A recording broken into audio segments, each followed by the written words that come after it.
Hello dear students, अभी तक हम लोग क्लास 12th बिजनेस स्टडीज़ का क्लास स्टार्ट किए थे। ऑलरेडी 4 लेक्चर हम लोग देख चुके हैं। फर्स्ट चैप्टर हम लोग का चल रहा था nature and significance of management. Nature and significance of management में ऑलरेडी हमने 4 टॉपिक डिस्कस कर चुका था और इस लेक्चर में हम लोग डिस्कस करेंगे नेचर ऑफ मैनेजमेंट।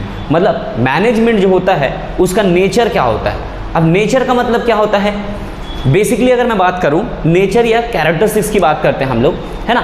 तो हम बताते हैं कि कोई भी पर्सन का अगर नेचर की बात करेंगे तो वो आदमी कैसा है, उसका अच्छा या उसका बुरा। तो वैसा ही हम लोग मैनेजमेंट के बारे में बात करेंगे कि बेसिकली उसका नेचर क्या है। ठीक है, so without wasting time let's start with the topic. Please do like, subscribe and comment अभ्यास एजुकेशन हब। चलिए स्टार्ट करते हैं। The topic is nature of management. Management का नेचर क्या होता है उसको हम 3 चीज़ों से कंपेयर करेंगे। साइंस से कंपेयर करेंगे, प्रोफेशन से कंपेयर करेंगे और आर्ट से कंपेयर करेंगे। ठीक है, और देखेंगे कि क्या आर्ट में जो फीचर है वही मैनेजमेंट में है कि नहीं, क्या जो प्रोफेशन में फीचर है वो मैनेजमेंट में है कि नहीं, और क्या जो साइंस में फीचर है वो मैनेजमेंट में है कि नहीं। जैसे आपके स्कूल में अलग अलग टीचर हैं, सभी का लगभग कुछ कुछ कैरेक्टर सेम होगा और कुछ कुछ कैरेक्टर डिफरेंट होगा। ठीक है, तो वैसा ही हम लोग मैनेजमेंट को इन तीनों से कंपेयर करेंगे और इसी को हम लोग बोलेंगे नेचर ऑफ मैनेजमेंट। तो लेट्स स्टार्ट। सबसे पहला हमारा जो टॉपिक है वो है मैनेजमेंट एज एन आर्ट। अगर हम आर्ट की बात करते हैं तो what do you mean by art. देखो, आर्ट का मतलब क्या होता है, स्पेसिफिक टास्क को स्पेशलाइज्ड तरीके से परफॉर्म करना क्या कहलाता है, आर्ट कहलाता है। जैसे पेंटिंग हो गया, तो पेंटिंग हर आदमी कर तो लेता है लेकिन प्रॉपर पेंटिंग वही कर सकता है जिसके पास स्किल हो, जिसके पास नॉलेज हो। ठीक है, या अगर हम बात करते हैं डांस की बात करते हैं, म्यूजिक की बात करते हैं, ड्रामा की बात करते हैं, these all are considered as a art. अब आर्ट मतलब क्या है, आप अपना स्पेशलाइज्ड स्किल को यूज करके क्या कर रहे हो, एक्टिविटी परफॉर्म कर रहे हैं। तो वही हमको देखना है कि क्या मैनेजमेंट जो है वो आर्ट है कि नहीं। तो उसको समझने से पहले हमको समझना पड़ेगा कि आर्ट में क्या क्या फीचर होता है। इस इमेज को देख के कुछ कुछ आप अंदाजा लगा सकते हैं कि जैसे यहाँ पे देखोगे तो आर्ट में अगर आप सबसे पहले देखोगे तो आर्ट में एक स्पेशलाइज्ड बॉडी ऑफ नॉलेज होता है। जैसे आप सब्जेक्ट की बात करते हैं बैचलर ऑफ आर्ट, है ना, या अगर आप म्यूजिक सीखना चाहते हैं तो देयर आर डिफरेंट यूनिवर्सिटीज़, है ना। एशिया का अपना यूनिवर्सिटी है इंदिरा गांधी विश्वविद्यालय, है कि नहीं। तो यहाँ पे देख सकते हैं अपने कि अगर आर्ट की बात करते हैं तो वहाँ पे सिस्टमेटिक बॉडी ऑफ नॉलेज है, बहुत सारी किताब है, उसको हमको क्या करना है, पढ़ते हैं, पढ़ने के बाद सीखते हैं और उसको अप्लाई करते हैं, एग्जीक्यूट करते हैं। वैसे ही देख सकते हैं पेंटिंग इज एन आर्ट। यहाँ पे देख सकते हैं ये बच्ची बहुत कोशिश कर रही है इस इंस्ट्रूमेंट को बजाने के लिए, लेकिन धीरे धीरे जैसे जैसे वो प्रैक्टिस करते जाएगी वो परफेक्शन आते जाएगा और उस इंस्ट्रूमेंट को एक समय के बाद बना लेगी। तो वैसे ही देखते हैं आर्ट में क्या क्या फीचर है और उनमें से कौन सा फीचर हमारे मैनेजमेंट में प्रेजेंट है या नहीं है। तो सबसे पहला लिखा होगा, देखो meaning of art, art is the skillful and personal application of existing knowledge to achieve desire result. कोई भी रिजल्ट को अचीव करने के लिए, डिजायर्ड रिजल्ट मतलब ये कि आपने क्या करना चाह रहे हो। जैसे आप म्यूजिक कंपोज करना चाह रहे हो, आप कोरियोग्राफर बन के एक डांस कंपोज करना चाह रहे हो, ये आपका डिजायर्ड गोल है। तो उस गोल को अचीव करने के लिए कोई भी स्किल की रिक्वायरमेंट है और पर्सनल एप्लीकेशन की रिक्वायरमेंट है। स्किल मतलब आप समझ गए, डांस करने का डिफरेंट तरीका होता है, म्यूजिक कंपोज करने का डिफरेंट तरीका होता है, ये स्किल होता है, सब स्किल के हिसाब से डिपेंड करता है। पर्सनल एप्लीकेशन मतलब क्या है, हर आदमी के पास स्किल है पर हर आदमी का स्किल क्या है, अलग अलग है। सेम चीज़ों को, सेम टास्क को डिफरेंट तरीके में परफॉर्म करने का तरीका। जैसे मैं टीचिंग कर रहा हूँ यहाँ पे, तो मैं इस टॉपिक को टीच कर रहा हूँ और यहाँ पे बहुत सारे टीचर्स हैं जो इस टॉपिक को हो सकता है मेरे से अच्छा भी पढ़ाते होंगे, है ना। तो हर किसी को इस टॉपिक को रिप्रेजेंट करने का तरीका अलग है। अब एक्टिविटी तो वही है पर पढ़ाने का तरीका क्या है, अलग है। तो वो डिपेंड करता है पर्सनलाइज्ड एप्लीकेशन, मतलब हर आदमी के हिसाब से क्या करता है वो डिपेंड करता है। ठीक है, तो आर्ट क्या हो गया, skillful and personal application of existing knowledge to achieve desired result. देखते हैं सबसे पहला पॉइंट क्या लिखा हुआ है, existence of theoretical knowledge like management by Philip Kotler and National School of Drama. देखो, जब हम आर्ट की बात करते हैं तो कहीं ना कहीं पहले से हमारे पास क्या है, थ्योरेटिकल नॉलेज है। थ्योरेटिकल नॉलेज मतलब हमारे पास एक किताब है, एक बुक है, उसमें बहुत सारी चीज़ें लिखा हुआ उसके बारे में और उसको हम पढ़ के सीख सकते हैं। जैसे एग्जांपल के लिए बोल रहा है मैनेजमेंट बाय फिलिप कोटलर। तो अगर आप मैनेजमेंट की बात करते हैं तो एक बुक है उन बुक का नाम है मैनेजमेंट बाय फिलिप कोटलर। उसको पढ़ के आप मैनेजमेंट के बारे में बहुत कुछ सीख सकते हैं, अच्छा लीडर कैसे बन सकते हैं, अच्छा मैनेजर कैसे बन सकते हैं, मैनेजर को डिफरेंट सिचुएशन में कैसे डिफरेंट एक्टिविटीज परफॉर्म करना है, कैसे अपने इंप्लॉइज को हैंडल करना है, वो सारी चीजें इस बुक में दिया हुआ है। दूसरा है नेशनल स्कूल ऑफ ड्रामा। यहाँ पे अगर आप आर्ट की बात करते हैं तो नेशनल स्कूल ऑफ ड्रामा में आप जाके सीख सकते हैं कि एक्टिंग कैसे किया जा सकता है। बहुत सारे हमारे देश के जो डिफरेंट एक्टर है वो वहां से निकले हुए हैं और बहुत अच्छा एक्टिंग करते हैं, है ना।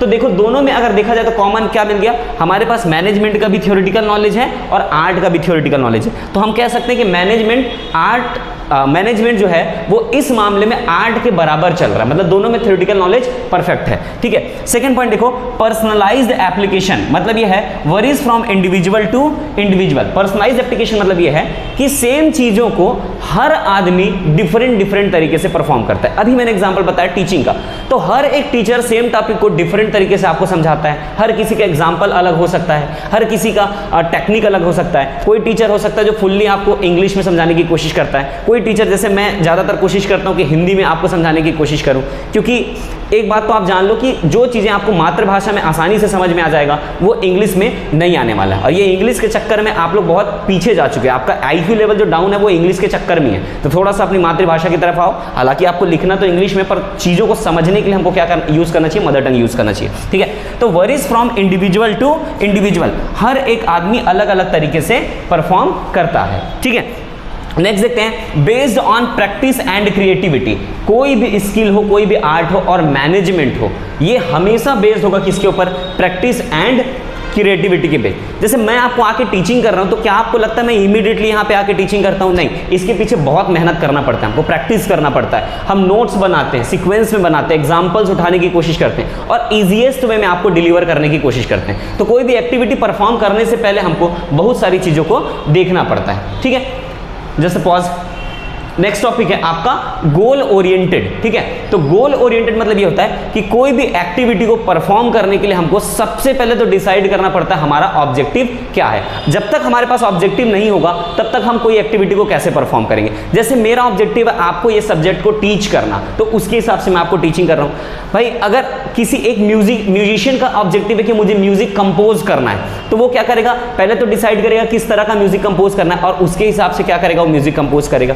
उसी तरह से अगर आप मैनेजर की बात करेंगे, मैनेजमेंट की बात करेंगे, तो मैनेजर पहले डिसाइड करता है कि हमको करना क्या है, उसके बाद वो मैनेजिंग एक्टिविटी परफॉर्म करना है ना। जैसे हमको देखना है कि हमको प्रॉफिट ओरिएंटेड होना है, सेल्स ओरिएंटेड होना है, प्रोडक्शन बढ़ाना है, प्रॉफिट बढ़ाना है, क्या करना है वो मैनेजर पहले डिसाइड कर लेता है। फिर वो प्लान करता है कि उसके बेसिस में हमको उस टारगेट को अचीव करने के लिए कैसे अपने आर्ट को परफॉर्म करना है। तो हम कह सकते हैं कि यहाँ पे जितनी भी एक्टिविटीज है आर्ट के, चारों एक्टिविटी वो पूरी तरीके से मैनेजमेंट में प्रेजेंट है। तो हम कह सकते हैं management can be treated as a art, fully art, ठीक है।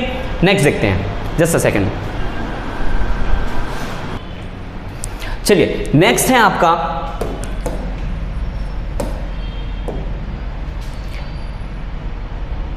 Management as science. अब मैनेजमेंट को देखते हैं साइंस के नजरिए से कि साइंस क्या है और मैनेजमेंट क्या है और क्या दोनों एक जैसे हैं, अगर हैं तो कितना है और कौन कौन सा फीचर इसमें प्रेजेंट है, और नहीं है तो कौन कौन सा फीचर प्रेजेंट नहीं है। जैसे अगर हम साइंस की बात करेंगे तो साइंस में बहुत सारे फॉर्मूलेज होते हैं और वो फॉर्मूले को बनाया कैसे गया है, बार बार एक्सपेरिमेंट करके। तो क्या मैनेजमेंट में भी कोई फॉर्मूला होता है, और अगर होता है तो क्या हर जगह पे वो सेम एप्लीकेबल होता है कि नहीं होता है। ऐसा ही बहुत सारी फीचर्स को हम लोग एक एक करके देखते हैं। जैसे हमने आर्ट में देखा पहला पॉइंट, वही सेम पॉइंट यहां पे भी है मैनेजमेंट में। आप देख सकते हैं ये बुक आपको दिख रहा होगा, बुक का मतलब क्या हो गया, personalize body of systematic body of knowledge.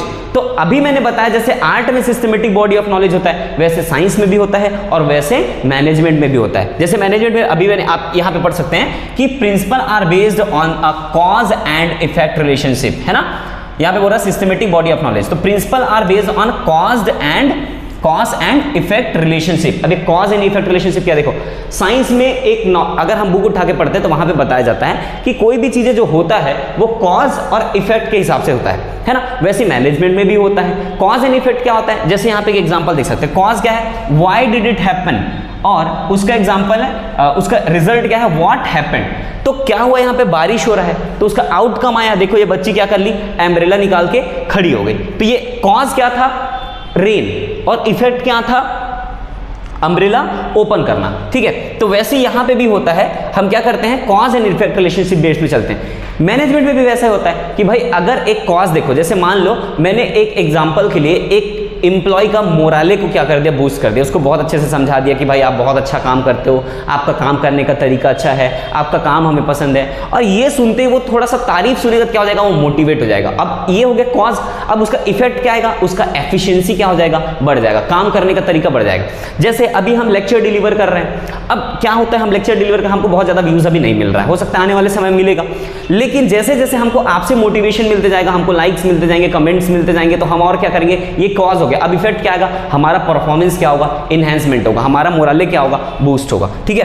तो ये हो गया कि पहला हमारा सिस्टमेटिक बॉडी ऑफ नॉलेज क्या है, यहां पे भी है आपका साइंस में और मैनेजमेंट में भी है। तो इसको हम बोल सकते हैं कि फुल्ली प्रेजेंट है, दोनों जो फीचर है साइंस का वो मैनेजमेंट में क्या है, फुल्ली प्रेजेंट है। Second, principle based on experiment. देखो साइंस में बहुत सारे जो प्रिंसिपल्स हैं वो एक्सपेरिमेंट के बेस में है, लेकिन मैनेजमेंट में भी वैसा ही है, पर क्या वो एग्जैक्टली वैसा है कि नहीं है, इसको पहले पढ़ लेते फिर मैं आपको समझाता हूं। देखो, derived through repeated experiment and observation like Raman effect and theory of human behaviour, ठीक है। अब समझना, ये पार्शियली प्रेजेंट है। यहां पे क्या बोल रहे हैं, देखो, derived through repeated experiment and observation. अब इसका एग्जांपल दिया रमन इफेक्ट। देखो कोई भी चीजें जो आता है साइंस में, आपने पढ़ा होगा, थ्योरी पढ़ा होगा, एक्सपेरिमेंट पढ़ा होगा, वो एक दिन की कहानी नहीं है, उसको बार बार रिपीटेड क्या करना पड़ता है, एक्सपेरिमेंट करके देखना पड़ता है, और देखना पड़ता है कि क्या आउटकम जो आ रहा है वो सेम आ रहा है। जैसे एग्जांपल के लिए यहाँ पे रमन इफेक्ट है, तो जब तक रमन इफेक्ट नहीं आया था लोगों को क्या लगता था, अच्छा रमन इफेक्ट क्या है। जैसे आप देखे होंगे पानी जो होता है, सागर का पानी जो होता है वो क्या होता है, नीला होता है, तो लोगों को लगता था कि नीला क्यों, क्योंकि आसमान नीला है, इसलिए यहाँ पे क्या हो गया, आपका समुद्र भी क्या है, नीला है। पर रमन जी ने आया और उन्होंने बताया कि ये जो सिस्टम है वो क्या होता है, स्कैटरिंग ऑफ लाइट के कारण होता है। तो ये जो नीला दिख रहा है वो आसमान के कारण नहीं दिख रही है, ये स्कैटरिंग ऑफ लाइट के कारण दिख रहा है। और ये बातें उन्होंने आके तुरंत बोल दिया क्या, नहीं, उन्होंने बार बार उस चीजों को एक्सपेरिमेंट किया और उन्होंने पाया कि रिजल्ट हर बार क्या आ रहा है, सेम आ रहा है। तो वैसे ही मैनेजमेंट में भी होता है। हम भी आप अभी अगला चैप्टर में जाके पढ़ेंगे प्रिंसिपल ऑफ मैनेजमेंट, तो एक एग्जांपल बताता हूं मैं, उससे आपको समझ में आ जाएगा कि, लेकिन हाँ मैनेजमेंट में ऐसा है कि हर बार रिजल्ट सेम आए ऐसा पॉसिबल नहीं है। लगभग 10 में से 8 बार 7 बार सेम आएगा, पर 110% क्या कह सकते हैं 100% सेम आएगा ऐसा पॉसिबल नहीं। तो मैनेजमेंट में भी क्या होता है, पहले हम एक्सपेरिमेंट करते हैं और फिर एक प्रिंसिपल डेवलप करते हैं। जैसे मैं बोलता हूं प्रिंसिपल ऑफ इक्विटी, मैनेजमेंट में क्या होता है, प्रिंसिपल ऑफ इक्विटी।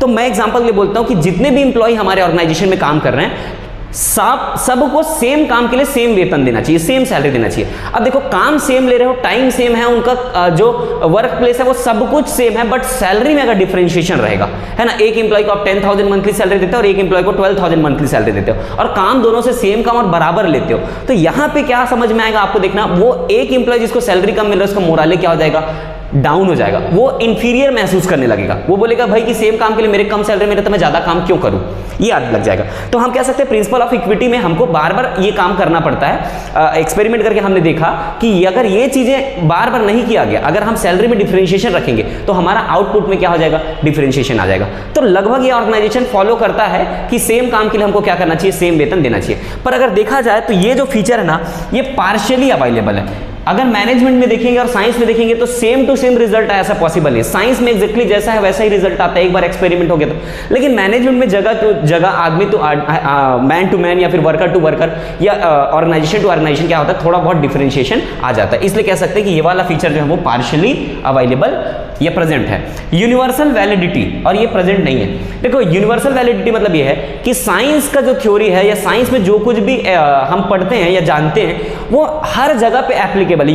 यूनिवर्स में आप कहीं पे भी चले जाओ, आप इंडिया में चले जाओ, यूएस चले जाओ, आप वर्ल्ड में कहीं पे भी चले जाओ, आपको वो चीजें सेम दिखेगा। जैसे वाटर का फॉर्मूला हम लिखते हैं H2O, तो अमेरिका में जाके O2H नहीं लिखते हैं, H2O ही लिखते हैं, हर जगह सेम रहता है। मैनेजमेंट भी हर जगह अवेलेबल है पर उसका रिजल्ट सेम नहीं है। देखो आप अमेरिका में जाओगे वहां पे भी मैनेजमेंट मिलेगा, इंडिया में भी आपको मैनेजमेंट मिलेगा, ऑस्ट्रेलिया चले जाओ वहां पे भी मैनेजमेंट मिलेगा।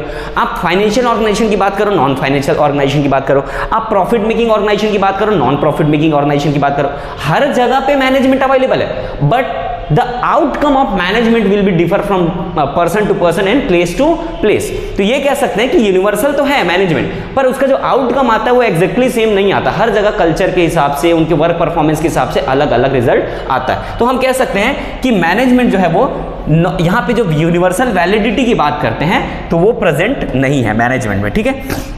देखो कॉज एंड इफेक्ट रिलेशनशिप, ये मैंने पहले भी बताया और अभी भी बता रहा हूं, कॉज एंड इफेक्ट रिलेशनशिप।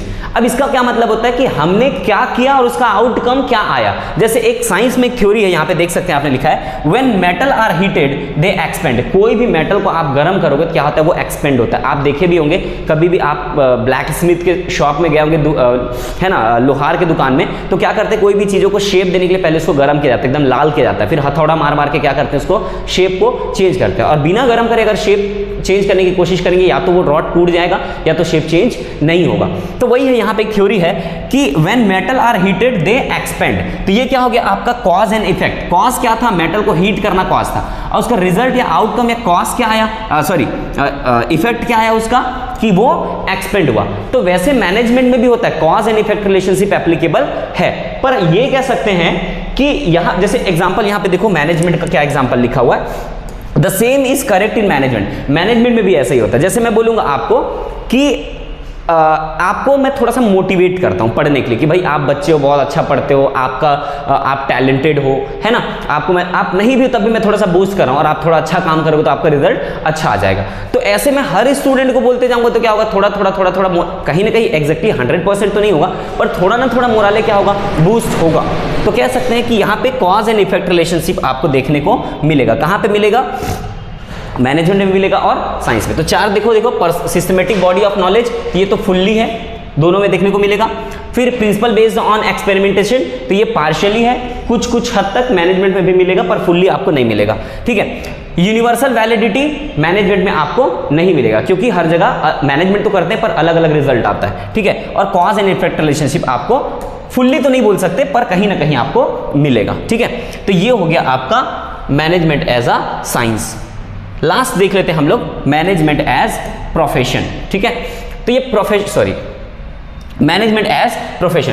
तो प्रोफेशन क्या होता है, जब कभी भी कोई भी पर्सन अपना स्किल को, अपना नॉलेज को यूज करके किसी को क्या करता है, हेल्प कर रहा है, कोई सर्विस या कोई एक्टिविटी परफॉर्म करता है और अपना इनकम जनरेट करता है, उसको हम लोग क्या बोलते हैं, प्रोफेशनल बोलते हैं। जैसे एग्जांपल के लिए डॉक्टर है, डॉक्टर क्या करता है, अपना नॉलेज को यूज करता है, अपना एक्सपीरियंस को यूज करता है और उसके बदले क्या करता है, पैसा कमाता है। वैसे आप इंजीनियर को देख लो, सीए को देख लो, teacher can be considered as a profession. वो क्या करते हैं, अपने नॉलेज और स्किल को यूज करते हैं और उसके जरिए वो अपना अर्निंग करते हैं, ठीक है।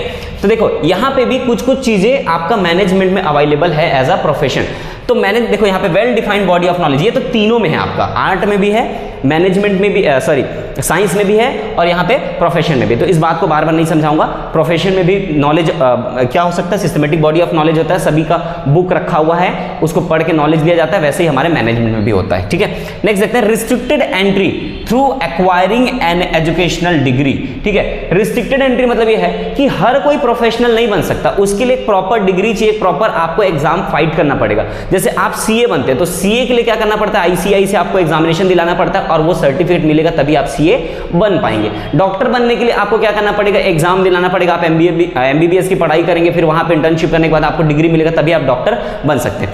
पर मैनेजर बनने के लिए जरूरी क्या डिग्री हो, हाँ, हालांकि आप एमबीए करके आप क्या बन सकते हो, मैनेजर बन सकते हो, पर ये जरूरी नहीं है कि आप डिग्री लेके ही मैनेजर बनो। आप बहुत सारे लोगों का घर में बिजनेस होगा और आपके बिजनेस में कोई ना कोई मैनेजर होगा, तो क्या आपने देखा है कि वो जो मैनेजमेंट का काम कर रहा है वो एमबीए करके आया हुआ है? नहीं, मैनेजर कोई भी बन सकता है, बस उसके पास एक स्किल थोड़ा बहुत होना चाहिए, उसके लिए स्पेशल डिग्री की रिक्वायरमेंट नहीं है। तो ये वाला फीचर हमारा प्रोफेशन में तो है पर मैनेजमेंट प्रेजेंट नहीं है। नेक्स्ट देखते हैं प्रोफेशनल एसोसिएशन। प्रोफेशनल एसोसिएशन मतलब क्या होता है, ग्रुप होता है। जैसे आप देखेंगे लॉयर लोग का बहुत सारा ग्रुप रहता है, एक संघ बना के रखते हैं, है ना। वैसे आप डॉक्टर लोग का देखना, उन लोग का एसोसिएशन होता है, सीए लोग का एसोसिएशन होता है। तो वैसे मैनेजर लोग का या मैनेजमेंट का कोई एसोसिएशन हो, ऐसा बोलोगे ग्रुप हो जो एक साथ काम करे और उनका रूल एक साथ बनता जाए, ऐसा मैनेजमेंट पॉसिबल नहीं है, ठीक है। नेक्स्ट देखते हैं एथिकल कोड ऑफ कंडक्ट। देखो एथिकल कोड, इसका एग्जांपल देखते हैं। Take the oath of ethical practice at the time they entered the profession. अब इसका मतलब जैसे एक एग्जांपल से मैं आपको बताता हूं, कोई भी जो डॉक्टर होते हैं वो जब डॉक्टर बन जाते हैं, उनको डिग्री मिल जाता है, तो वो क्या करते हैं, एक शपथ लेते हैं, एक ओथ लेते हैं, जैसे नेता लोग भी लेते हैं, देखना है ना। तो डॉक्टर शपथ लेते हैं कि भाई मैं पूरे सेवा भावना के साथ काम करूंगा, सबके साथ बराबर व्यवहार करूंगा, है ना। तो ऐसा शपथ लेते हैं, उसके बाद वो ओथ लेते हैं, उसके बाद क्या बन जाते हैं, वो डॉक्टर बनते हैं। लेकिन हालांकि मेरे को लगता है कि ये पूरी तरीके से झूठ होता है ना। अगर डॉक्टर को देखा जाए तो वो सर्विस भावना से काम करते हैं, लेकिन आज की डेट में मेडिकल सेक्टर बहुत बड़ा बिजनेस बन चुका है ना। तो वही चीज़ यहाँ पे भी है कि अगर देखा जाए तो मैनेजमेंट में ये चीज़ें अवेलेबल नहीं है। अगर आप एक मैनेजर बोलेगा मैं प्रतिज्ञा लेता हूँ या मैं क्या बोलता हूँ प्रॉमिस करता हूँ कि मैं सोशल सर्विस के लिए काम करूँगा, तो कोई मैनेजर को आपने अपने ऑर्गेनाइजेशन में अपॉइंट करके रखा है और आपका काम है भाई प्रॉफिट जनरेट करना। अब एक मैनेजर बोलेगा मैं सोशल सर्विस करूँगा, तो फिर क्या हो जाएगा, ऑर्गेनाइजेशन का तो बंटाधार हो जाएगा, वो तो डूब जाएगा, है ना। तो मैनेजमेंट को अगर ये बोला जाए कि सोशल सर्विस के लिए काम किए, कुछ हद तक सही है, लेकिन ज़्यादातर ये जो होता है वो लाइवलीहुड जनरेट करने के लिए होता है और अपने आप को ग्रो करने के लिए होता है। तो कह सकते हैं कि ये वाला फीचर हमारे मैनेजमेंट में अवेलेबल नहीं है। लास्ट होता है सर्विस मोटिव। तो सर्विस मोटिव भी मैनेजमेंट में नहीं ही होता है, ठीक है। जैसे कोई भी मैनेजर काम करता है तो वो सैलरी के लिए, कमीशन के लिए, ऑर्गेनाइजेशन को ग्रो करने के लिए काम करता है, अपने लिए काम मतलब सोशल सर्विस के लिए काम नहीं करते, वो अपने लिए काम करते हैं, अपने ऑर्गेनाइजेशन के लिए काम करते हैं, ठीक है। तो इस तरीके से मैनेजमेंट एज अ प्रोफेशन में हमने देखा कि एक ही पॉइंट हमको पूरी तरीके से फुल्ली यस मिला, उसके अलावा बाकी सारा पॉइंट क्या था, नो था, ठीक है। तो ये हो गया हमारा नेचर ऑफ मैनेजमेंट। हमने तीनों से कंपेयर किया, आर्ट से, साइंस से और प्रोफेशन से। आई होप कि आपको समझ में आ गया होगा। नोट्स ऑलरेडी दिया हुआ है, आप इसको नोट्स को अच्छे से बना सकते हैं। आपके पास एनसीईआरटी की बुक है, वहां से भी कुछ कुछ पॉइंट को आप लोग निकाल के अपने नोट्स में लिख सकते हैं। धीरे धीरे चैप्टर को जैसे ही हमारा खत्म हो जाएगा, हम लोग सारे टॉपिक से रिलेटेड क्वेश्चंस भी करेंगे, मल्टीपल चॉइस क्वेश्चन भी करेंगे, लॉन्ग आंसर टाइप क्वेश्चन भी करेंगे, जो आपके बोर्ड एग्जाम में आ सकते हैं। So thank you for being part of our Batch Education Hub. Please do like, subscribe and share. Thank you.